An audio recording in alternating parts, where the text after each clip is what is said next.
just going to do a bit of method feeder fishing and a bit of pellet fishing, pellet feeder.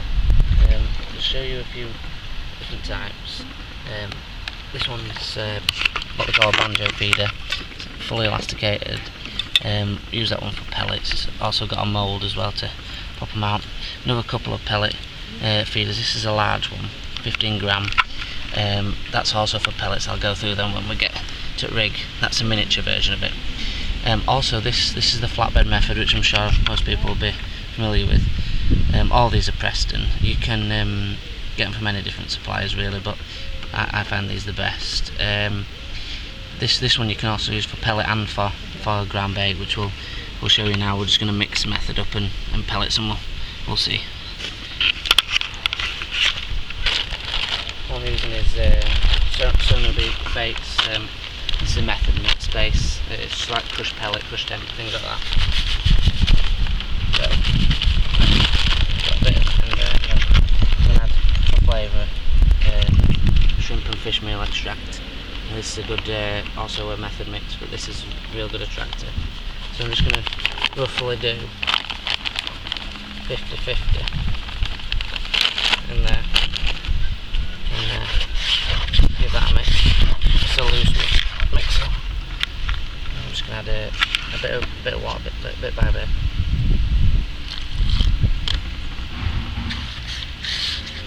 You don't want it too wet, this mix. So otherwise, if it's too wet, what it'll do is it'll stick to the method feeder and it'll never come off.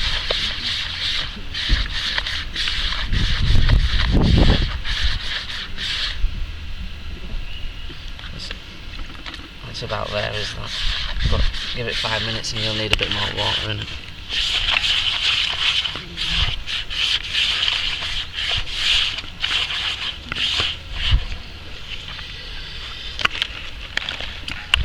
For your pellet feeder in, all you need is 2 mils pellets. These are best for pellets for it really. They're spongy, they come back off at feeder really well. They're really good. They're in perfect range. Simple preparation. Pour off your ring, cover them with some water, and it's a minute for every millimetre of the pellet, so these will take 2 minutes. Here's one. The attachments I'm going to put on my feeders today. I've got some tied, I've got some here which are banded for pellets for my fish pellet feeder, and also I've got some here which are, I've got, as you can see, got quick stops on it. I've got some tied to braid, which is this one if your fishery allows it. That one's onto braid. These are all onto 019 power line, because obviously you've got a small distance away, so it needs to be quite strong, but low diameter so they can't see. But that's what we're going to be fishing. So once I set them up, we'll have a look on the peg. Right, I'm just going to go through my equipment today. Normally I've got a Preston Carp Active 10 foot feeder rod. This is one of my, I've won a lot of matches before I start getting with Preston stuff, and you know, brilliant little rod, this Daiwa D. It's good for a budget. It costs about 30-35 quid. Really soft action, as you can see, and just a simple Shakespeare reel. But what is important for this type of fishing is that you have a front drag system, so you can alter your drag from the front of your reel rather than from back of your reel, because it's a lot more accurate and it enables you to plate fish without putting too much strain on your gear. Now, I've landed fish for £22 on this setup. It looks tiny and ridiculous, but because of the way it's set up, it's only £5 Maxima line, you know, straight through to your feeder, and because of the setup and it's being so soft, you don't have to fish that heavy gear, you know, for it. I'm just going to show you how we attach everything. It couldn't be simpler, but there's reason behind it. So first you get your line, and all you need to do is create a double overhand loop. So you want it to be about 8 to 10 inches, maybe, yeah, it's about 10 inches, and I'll explain why. So you just go over twice to make sure that it's secure, pull it down tight, and all all you do is just either get some scissors or nick it off. You just get the number 1 or number 4 shot. You get that? And what that does is that goes just on the join there, just up behind the knot, and that creates a bit of back shot, so it stops your line from being floating in the air like that with attached to your feeder, so it can be sat on bottom so you don't get as many line bites. And the reason we have a double length of line is because when you start to catch a lot of fish, this single line rubs against your landing net quite a lot when you're unhooking your fish, so you have a double line and it gives you double strength. So first thing you do before you put any feeders on is what we do is we set the line clip.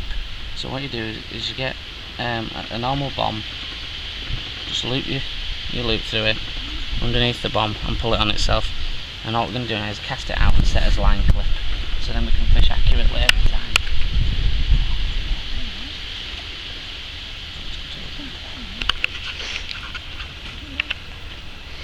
All we're going to do now is a little overhand cast that corner. Just wait for it to go down, and there's a few turns on that, like that. And now all I'm going to do is turn it round and put it underneath the line clip. That's underneath the line clip. What we do is reel it in, because now I know it's at that line clip, and what we're going to do is we want it to land close to the island. Don't give a bit of slack away from the tip of your rod, because you don't want it to be too close to the tip of your rod.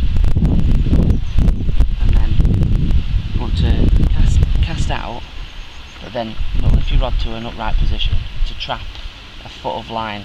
And what that does is it brings it back, it lands on the same spot, and when you put your tip down, you know, your line's all ready to clip. So you cast forward, bring it up, the line comes down and it's ready to fish, but you just need to put a bit more distance on that. So just all easily done, just undo your line clip,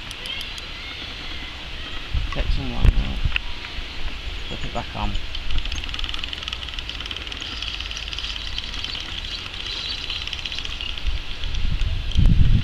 You just do it with a weight, because if you do it with a feeder, a weight's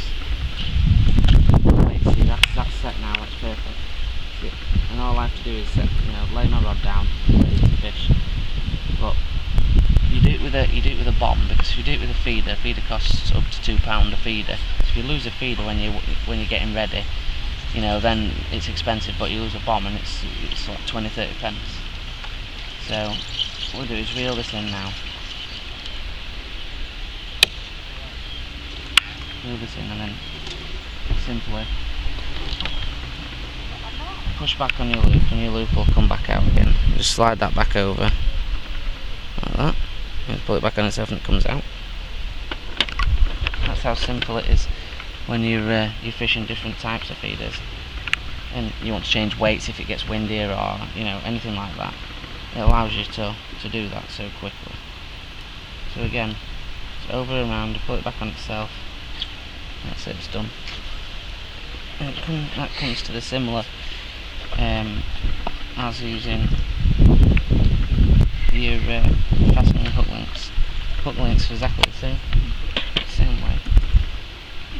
Get your loop on your hook link. There's a little ring on the bottom of the elastic. You push your line through there. Your loop. Pull it through so it's on your line there like that. Get your loop, thread it over your whole hook on your quick stop, and just pull back on it like that. You want to make sure that it comes off that knot there, look, so it's just nicely fastened, and that's it. You're ready to fish. So